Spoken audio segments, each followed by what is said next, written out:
Hi everyone, welcome back to Sandhya's vlog. ನಾನು ಇವತ್ತಿನ ವಿಡಿಯೋದಲ್ಲಿ ಕೊಬ್ಬರಿ ಮಿಠಾಯಿ ಯಾವ ರೀತಿ ಮಾಡೋದು ಅಂತ ನೋಡಿಸ್ಕೊಡ್ತಾ ಇದ್ದೀನಿ. ಮೊದಲು ಅದಕ್ಕೆ ಜಸ್ಟ್ ಒಂದು ಐಟಮ್ಸ್ ಇದ್ದರೆ ಸಾಕು. ನಾವು ಕೊಬ್ಬರಿ ಮಿಠಾಯಿನ ಬೇಗನೆ ಮಾಡ್ಕೊಬಿಡ್ಬೋದು. 2 ಗ್ಲಾಸಷ್ಟು ಕೊಬ್ಬರಿ, 1 ಗ್ಲಾಸಷ್ಟು ಸಕ್ಕರೆ. ನಾನು ಏನಕ್ಕೆ ಈ ರೀತಿ ತೋರಿಸ್ತಾ ಇದ್ದೀನಿ ಅಂದರೆ ನಿಮಗೆ ಮೆಷರ್ಮೆಂಟ್ ಕ್ಲೀನಾಗಿ ಗೊತ್ತಾಗಲಿ ಅಂದ್ಬಿಟ್ಟು ನಾನು ಕರೆಕ್ಟಾಗಿ ಒಂದೇ ಥರ ಗ್ಲಾಸಸ್ಸಲ್ಲಿ ಮೆಷರ್ಮೆಂಟ್ ತೊಗೊತಾ ಇದ್ದೀನಿ. ಮೆಷರ್ಮೆಂಟ್ ತುಂಬಾ ಇಂಪಾರ್ಟೆಂಟ್ ಇರುತ್ತೆ ಯಾವುದೇ ಒಂದು ಸ್ವೀಟ್ ಮಾಡಬೇಕಿದ್ರೂ. ಈಗ ನಾನು ಯಾವ ರೀತಿ ಮಾಡೋದು ಅಂತ ನೋಡಿಸ್ಕೊಡ್ತೀನಿ. 1 ಸ್ಪೂನಷ್ಟು ತುಪ್ಪ ಹಾಕ್ಕೊಂಡಿದ್ದೀನಿ ನಾನು. ಯಾವತ್ತೇ ಆಗಲಿ ನೀವು ಸ್ವೀಟ್ ಮಾಡಬೇಕು ಅಂತಂದರೆ ಸ್ವಲ್ಪ ದಪ್ಪ ಇರೋ ಪಾತ್ರೆ ತೊಗೊಂಡ್ರೆ ಒಳ್ಳೆಯದು. ಯಾಕೆ ಅಂತಂದರೆ ಅದು ತಳ ಅಂಟಲ್ಲ ಮತ್ತು ಕುಕ್ಕರ್ಗೆ ಅಂದರೆ ಪಾತ್ರೆಗೆ ಅದು ಅಂಟಲ್ಲ ಅಂದ್ಬಿಟ್ಟು ನಾನು ಯಾವತ್ತೂ ಇದೇ ರೀತಿ ನೀವು ಸ್ವಲ್ಪ ಕ್ವಾಂಟಿಟಿಯಲ್ಲಿ ಮಾಡಿಕೊಂಡ್ರೂ ಪರವಾಗಿಲ್ಲ. ಯಾವುದು ಈ ಥರ ದಪ್ಪ ಒಂದು ಪಾತ್ರೆ ಇರುತ್ತೆ ಅದರಲ್ಲೇ ಮಾಡಿಕೊಂಡ್ರೆ ಒಳ್ಳೆಯದು. ಈಗ ತುಪ್ಪ ಕಾದಿದೆ ಅಲ್ವಾ, ಡೈರೆಕ್ಟಾಗೆ ನಾನು ಕೊಬ್ಬರಿ ಏನು ತುರ್ಕೊಂಡಿದ್ದೆ, ನೀವು ಸಣ್ಣ ತುರಿಯಲ್ಲಿ ತುರಿದಿದ್ರೆ ಡೈರೆಕ್ಟಾಗಿ ಹಾಕ್ಕೊಳ್ಳಿ. ಇಲ್ಲ ನೀವು ದಪ್ಪ ತುರಿಯಲ್ಲಿ ತುರ್ಕೊಂಡಿದ್ದೀನಿ ಅಂತಂದರೆ ಅದನ್ನು ಒಂದು ರೌಂಡ್ ನೀರು ಹಾಕದೆ ಮಿಕ್ಸಿಯಲ್ಲಿ ಆನ್ ಆಫ್ ಮಾಡ್ಕೊಂಡು ಕೂಡ ನೀವು ಇದಕ್ಕೆ ಆ್ಯಡ್ ಮಾಡ್ಕೋಬೋದು. ನಾನು ಸಣ್ಣ ತುರಿಯಲ್ಲಿ ಮಾತ್ರ ಹಾಕ್ಕೊಂಡಿದ್ದರಿಂದ ನಾನು ಡೈರೆಕ್ಟಾಗೆ ಹಾಗೆ ಹಾಕ್ಕೊಂಡಿದ್ದೀನಿ. ಮತ್ತು ಇನ್ನೊಂದೇನಪ್ಪ ಅಂತಂದರೆ ಕೊಬ್ಬರಿಯಲ್ಲಿ ಮೇಲೆ ಕೊಬ್ಬರಿ ಇರುತ್ತಲ್ವ ಅದನ್ನು ಮಾತ್ರ ತೊಗೊಂಡಿದ್ದೀನಿ ನಾನು ಮಿಠಾಯಿಗೆ. ನೀವು ಕೆಳಗಡೆ ಇರೋ ಕೊಬ್ಬರಿ ಕೂಡ ತೊಗೋಬೋದು, ಬಟ್ ಅದು ಕಲರ್ ಚೇಂಜ್ ಆಗುತ್ತೆ. ಅಂದರೆ ಬ್ಲ್ಯಾಕ್ ಇರೋದನ್ನು ತೊಗೊಂಡ್ರೆ ಕಲರ್ ಸ್ವಲ್ಪ ಡಾರ್ಕ್ ಕೂಡ ಬರುತ್ತೆ ಅಂತ ನಾನು ಮೇಲೆ ಮಾತ್ರ ಕೊಬ್ಬರಿ ಏನಿರುತ್ತೆ ಅದನ್ನು ಹಾಕ್ಕೊಂಡು ಈಗ ಸಕ್ಕರೆ ಕೂಡ ಆ್ಯಡ್ ಮಾಡ್ಕೊಂಡಿದ್ದೀನಿ. ಅಂದರೆ 2 ಗ್ಲಾಸ್ ಕೊಬ್ಬರಿಗೆ 1 ಗ್ಲಾಸ್ ಸಕ್ಕರೆ, 3 ಕೂಡ ಒಂದೇ ಸಲ ಹಾಕ್ಕೊಂಡು ಈ ಥರ ಮಿಕ್ಸ್ ಮಾಡ್ಕೋಬೇಕು. ಅದು ಫುಲ್ ಮಿಕ್ಸ್ ಆಗ್ತಾಯಿದೆ ಅನ್ನೋವಾಗ ನಾವು ಒಂದು 2 to 3 ಸ್ಪೂನ್ಸಷ್ಟು ಮಾತ್ರ ನೀರು ಹಾಕ್ಕೋಬೇಕು, ಜಾಸ್ತಿ ಹಾಕ್ಕೊಂಬೇಡಿ.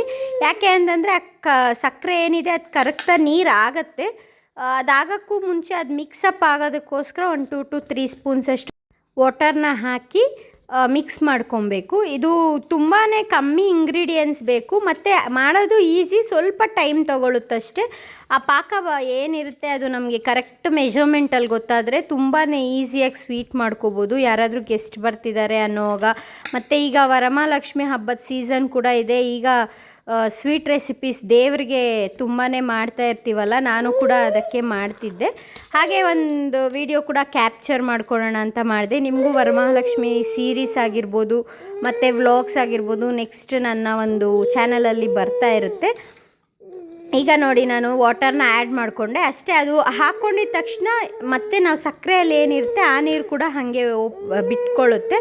ಅದಕ್ಕೋಸ್ಕರ ಸ್ವಲ್ಪ ಹಾಕ್ಕೊಂಡಿರೋದು. ಈಗ ಫ್ಲೇಮ್ ಕೂಡ ಅಷ್ಟೇ, ಯಾವತ್ತು ಮೀಡಿಯಮ್ ಇಲ್ಲ ತುಂಬ ಲೋ ಫ್ಲೇಮಲ್ಲೇ ಇಟ್ಕೊಳ್ಳಿ. ಹೈ ಫ್ಲೇಮ್ ಮಾತ್ರ ಇಟ್ಕೊಳ್ಳೋಕ್ಕೆ ಹೋಗಬಾರ್ದು. ನಾನು ನಿಮಗೆ ತೋರಿಸ್ತೀನಿ ಯಾವ ರೀತಿ ಅದು ಸಕ್ಕರೆ ಏನಿರುತ್ತೆ ಅದು ವಾಟರ್ನ ಬಿಡುತ್ತಲ್ವ, ಅದು ಯಾವ ರೀತಿ ಬಿಡ್ತಾ ಇರುತ್ತೆ ನೋಡಿ. ಇವಾಗ ಅದು ವಾಟರ್ ಎಲ್ಲ ಸಕ್ಕರೆ ಬಿಟ್ಟಿದೆ. ಆವಾಗ ಕೂಡ ಮಿಕ್ಸ್ ಮಾಡ್ತಾನೆ ಇರಬೇಕು, ಕೈ ಆಡಿಸ್ತಾನೆ ಇರಬೇಕು, ಬಿಡಬೇಡಿ. ಇದು ಟೈಮ್ ಒಂದು ಮ್ಯಾಕ್ಸಿಮಮ್ 10 ಮಿನಿಟ್ಸ್ ತೊಗೊಳುತ್ತೆ. ನನ್ನ ಮಗ ಇಲ್ಲೇ ಕೂತ್ಕೊಂಡಿದ್ದಾನೆ, ತುಂಬಾ ಸೌಂಡ್ ಮಾಡ್ತಾಯಿದ್ದಾನೆ ಪಕ್ಕದಲ್ಲಿ ಕೂತ್ಕೊಂಡು. ನೋಡ್ತಾ ಇರ್ಬೋದು ನೀವು. ಇವಾಗ ಅದು ವಾಟರ್ ಕೂಡ ಬಿಟ್ಟಿದೆ ಅಲ್ವಾ, ಹಂಗೆ ಮಿಕ್ಸ್ ಮಾಡ್ತಾನೆ ಇರ್ತೀರಿ. ಒಬ್ಬೊಬ್ಬರು ಸಕ್ಕರೆನ ಪಾಕ ಮಾಡಿಬಿಟ್ಟು ಲಾಸ್ಟಲ್ಲಿ ಕೊಬ್ಬರಿನ ಆ್ಯಡ್ ಮಾಡ್ತಾರೆ, ಆ ಥರನೂ ಮಾಡ್ಬೋದು. ಇದು ಸ್ವಲ್ಪ ಲೇಟ್ ಆದ್ರೂ ಕರೆಕ್ಟ್ ಮೆಷರ್ಮೆಂಟಲ್ಲಿ ಬರುತ್ತೆ. ಅಂದರೆ ಪಾಕ ಗಟ್ಟಿ ಆಗೋದು ಅದೆಲ್ಲ ಗೊತ್ತಾಗಲ್ಲ. ಈಗ ಪಾಕನೇ ಗಟ್ಟಿ ಆಗೋರು ಮತ್ತು ಕೊಬ್ಬರಿ ಆದಮೇಲೆ ಅದೆಲ್ಲ ಮೆಷರ್ಮೆಂಟ್ ತುಂಬಾ ಗೊತ್ತಿರಬೇಕು. ಇದಾದರೆ ನಮಗೆ ಕೈಗೆ ತೊಗೊಂಡಿದ ತಕ್ಷಣ ಗೊತ್ತಾಗುತ್ತೆ ಅಂತ ನಾನು ಈ ರೀತಿ ಮಾಡಿದ್ದು. ಮತ್ತು ಸ್ವಲ್ಪ ಏಲಕ್ಕಿ ಪೌಡರ್ ಕೂಡ ಹಾಕ್ಕೊಬೇಕು ಇದಕ್ಕೆ ಬರೀ ಸಕ್ಕರೆ, ಕೊಬ್ಬರಿ, ಏಲಕ್ಕಿ ಪೌಡರ್ ಒಂಚೂರು ಹಾಕ್ಕೊಂಡು ತುಪ್ಪ ಇದ್ದರೆ ಸಾಕು, ಬೇರೆ ಏನು ಇಂಗ್ರೀಡಿಯೆಂಟ್ಸ್ ಬೇಡ. ದ್ರಾಕ್ಷಿ, ಗೋಡಂಬಿ ಇದನ್ನೆಲ್ಲ ಹಾಕ್ಕೊಳ್ಳೋದು ಇಲ್ಲ ನಾವು. ನೋಡ್ತಾ ಇದ್ದೀರಾ ಅಲ್ವಾ, ಈಗ ಆ ವಾಟರ್ ಏನಿದೆ ಕಾಣಿಸ್ತಿದೆ ಅಲ್ವಾ, ಆ ವಾಟರ್ ಫುಲ್ಲು ಡ್ರೈ ಆಗಿಬಿಡಬೇಕು. ಅಷ್ಟು ತಿರುಗಿಸ್ಕೊಡ್ತಾನೆ ಇರಬೇಕು. ಆ ವಾಟರ್ ಫುಲ್ಲು ಡ್ರೈ ಆಗಿದೆ ಅನ್ನೋವಾಗ ನಾವು ಪ್ಲೇಟ್ಗೆ ತುಪ್ಪನ ಸವರ್ಕೊಂಡು ಅದನ್ನು ನೋಡಬೇಕು. ಅಂದರೆ ಒಂದು ಕಪ್ಗೆಲ್ಲ ಹಾಕಿ ಅದು ಉಂಟೆ ಬರ್ತಿದೆ ಅನ್ನೋವಾಗ ನಾವು ತಟ್ಟೆಗೆ ತೆಗೆದ್ರೆ ಕರೆಕ್ಟು ಮೆಷರ್ಮೆಂಟ್ ಇರುತ್ತೆ. ನಾನು ತೋರಿಸ್ತೀನಿ. ಈಗ ತುಪ್ಪನ ನಾನು ಸವರ್ಕೊತಾ ಇದ್ದೀನಿ ಪ್ಲೇಟ್ಗೆ. ಇದು ನೀವು ತುಪ್ಪ ಸ್ವಲ್ಪ ಜಾಸ್ತಿ ಹಾಕ್ಕೊಂಡ್ರೂ ಪರವಾಗಿಲ್ಲ, ಅಂದರೆ ಅಂಟಲ್ಲ ಪ್ಲೇಟ್ಗೆ ಅನ್ನೋ ಒಂದು ಕಾರಣಕ್ಕಷ್ಟೇ ಹಂಗೆ ಮಾಡ್ಕೊಂಡಿರೋದು.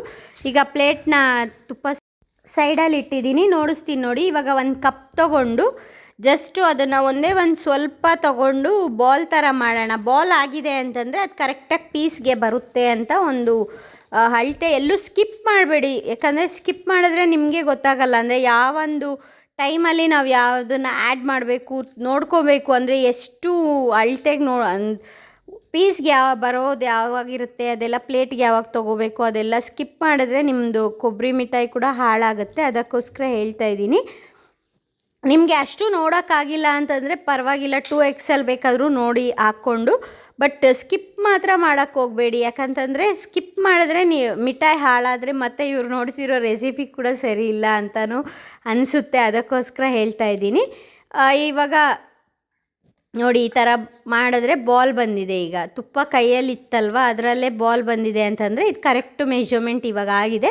ಸೊ ಇದನ್ನು ನಾನು ತುಪ್ಪ ಏನು ಹಾಕ್ಕೊಂಡಿದ್ದೀನಲ್ವ ಪ್ಲೇಟು, ಆ ಪ್ಲೇಟ್ಗೆ ಬಗ್ಗಿಸ್ಕೊಂಬಿಟ್ಟು ಹಾರಾಗಿ ಬಿಡ್ತೀನಿ. ಅಂದರೆ ನಾನು ಕೈಗೆ ಒಂದು ಪೇಪರ್ನ ಕವರ್ನ ಹಾಕ್ಕೊಂಡಿದ್ದೀನಿ. ತುಂಬಾ ಬಿಸಿ ಇರುತ್ತಲ್ವ, ಸೊ ಆ ಕವರಲ್ಲಾದರೆ ನೀಟಾಗಿ ಶೇಪ್ ಬರುತ್ತೆ ಮತ್ತು ಕೈ ಕೂಡ ಬೆರಳು ಹಂಗೆ ಬೀಳಲ್ಲ ಅನ್ನೋ ಕಾರಣಕ್ಕೆ ನಾನು ಆ ಕವರ್ನ ಹಾಕಿಬಿಟ್ಟು ಇದನ್ನು ತೆಕ್ಕೊತಾ ಇರೋದು. ಈಗ ನೋಡ್ತಾ ಇರ್ಬೋದಲ್ಲ, ಇವಾಗ ಅದನ್ನೆಲ್ಲ ಅದಕ್ಕೆ ಬಗ್ಗಿಸ್ಬಿಟ್ಟು ನೀಟಾಗಿ ಒಂದೇ ಲೆವೆಲಲ್ಲಿ ಅದನ್ನು ತಟ್ಕೋಬೇಕು. ಅದು ತಟ್ಕೊಂಡಿದ್ದಾದಮೇಲೆ ಅದನ್ನು ಒನ್ ಅವರ್ ಬಿಟ್ಟರೆ ಸಾಕದು. ಅಂದರೆ ಆರ್ಕೊಳುತ್ತೆ. ಅದು ಆರಿದಷ್ಟು ಚೆನ್ನಾಗಿ ಪೀಸ್ ಎದ್ದೇಳುತ್ತೆ ಅಂದ್ಬಿಟ್ಟು ಆ ಥರ ಬಿಡೋದು. ಇವಾಗ ಫುಲ್ಲು ಎಲ್ಲ ತುಪ್ಪ ಹಾಕಿರ್ತೀವಲ್ಲ, ಜಿಡ್ಡೆಲ್ಲ ಮೆತ್ಕೊಂಡ್ರೆ ಅದು ಆಚೆ ಬಂದುಬಿಡುತ್ತೆ.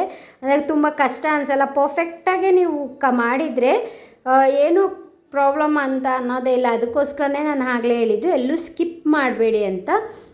ಯಾವ್ಯಾವ ಟೈಮಲ್ಲಿ ಅಂದರೆ ಪಾಕ ಬರೋದು, ಸಕ್ಕರೆ ಏನಿರುತ್ತೆ ಅದೆಲ್ಲ ಕರಗದ ಮೇಲೆ ಯಾವ ಟೈಮ್ಗೆ ನಾವು ತುಪ್ಪ ಹಾಕ್ಕೊಂಡು ನೋಡಬೇಕು ಅದೆಲ್ಲ ನಿಮಗೆ ಪರ್ಫೆಕ್ಟಾಗಿ ಗೊತ್ತಾಗುತ್ತೆ.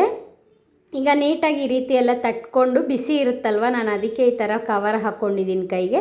ಮತ್ತು ಅದು ಬೆರಳು ಕೂಡ ಬೀಳಲ್ಲ. ಮಾಮೂಲಿ ಕೈಯಲ್ಲೇ ತಟ್ಟಿದ್ರೆ ಆ ಥರ ಬೀಳುತ್ತೆ. ಈಗ ಇದು ಕೂಡ ಒಂದು 20 ಮಿನಿಟ್ಸ್ ನಾನು ಬಿಟ್ಟ ಮೇಲೆ ಈ ರೀತಿ ಚಾಕು ತೊಗೊಂಡು ಈ ಥರ ಪೀಸ್ಗೆ ಕಟ್ ಮಾಡ್ಕೋತಾ ಇಲ್ಲ, ಜಸ್ಟು ಚಾಕುವಲ್ಲಿ ಈ ಥರ ಮಾರ್ಕ್ ಮಾಡ್ತಿದ್ದೀನಿ. ನಿಮಗೆ ಯಾವ ಥರ ಡಿಸೈನ್ ಬೇಕೋ ಆ ಥರ ಮಾಡ್ಕೋಬೋದು. ಅಂದರೆ ಸ್ಕ್ವೇರ್ ಆಗಿರ್ಬೋದು, ರೆಕ್ಟ್ಯಾಂಗಲ್ ಆಗಿರ್ಬೋದು, ಇಲ್ಲ ಡೈಮಂಡ್ ಶೇಪು, ನಿಮ್ಗೆ ಯಾವ ಶೇಪ್ ಬೇಕೋ ಆ ಶೇಪಲ್ಲಿ ಮಾಡ್ಕೋಬೋದು. ಅದು ಕೂಡ 1 ಅವರ್ ಆರಿದೆ. ಅದು ಆರಿದ್ಮೇಲೆ ನೋಡ್ತಾ ಇರ್ಬೋದು ನೀವು ಪೀಸ್ ಯಾವ ರೀತಿ ನೀಟಾಗಿ ಬರ್ತಿದೆ ಅಂತ. ಒಂಚೂರು ಕೂಡ ಪ್ಲೇಟ್ಗೆ ಕಚ್ಚಲ್ಲ, ಅಷ್ಟು ಪರ್ಫೆಕ್ಟಾಗೆ ಕೊಬ್ಬರಿ ಮಿಠಾಯಿ ಮಾಡ್ಬೋದು. ಅಂದರೆ ತುಂಬ ಈಸಿಯಾಗಿ ಕೂಡ ಮಾಡ್ಬೋದು. ಒಂದು 1/2 ಅವರ್ ಇಲ್ಲ 1 ಅವರಲ್ಲಿ ಮಾಡಿಬಿಡ್ಬೋದು. ಅದು ಆರೋದು ಅಷ್ಟೇ, ತುಂಬ ಏನು ಅಷ್ಟೊಂದು ಬೇಕಾಗಿಲ್ಲ. ಒಂದು 1/2 ಅವರ್ ಆರಿಕೊಂಡ್ರೆ ಸಾಕಾಗಿರುತ್ತೆ. ಈ ರೀತಿ ಎಲ್ಲ ಕಟ್ ಮಾಡಿ ಒಂದು ಪ್ಲೇಟಿಗೆ ನಾನು ತಗೊಂಡು ನಿಮಗೆ ತೋರಿಸ್ತೀನಿ ಯಾವ ರೀತಿ ಅದೆಲ್ಲ ಆಗಿದೆ. ಇದೇ ರೀತಿ ನನ್ನ ಚಾನಲ್ನ ಲೈಕ್ ಮಾಡಿ, ಶೇರ್ ಮಾಡಿ, ಕಮೆಂಟ್ ಮಾಡಿ, ಬೇಗ ಸಬ್ಸ್ಕ್ರೈಬ್ ಆದಷ್ಟು ಶೇರ್ ಮಾಡಿ ನನ್ನ ವೀಡಿಯೋಸ್ನ. ಥ್ಯಾಂಕ್ಸ್.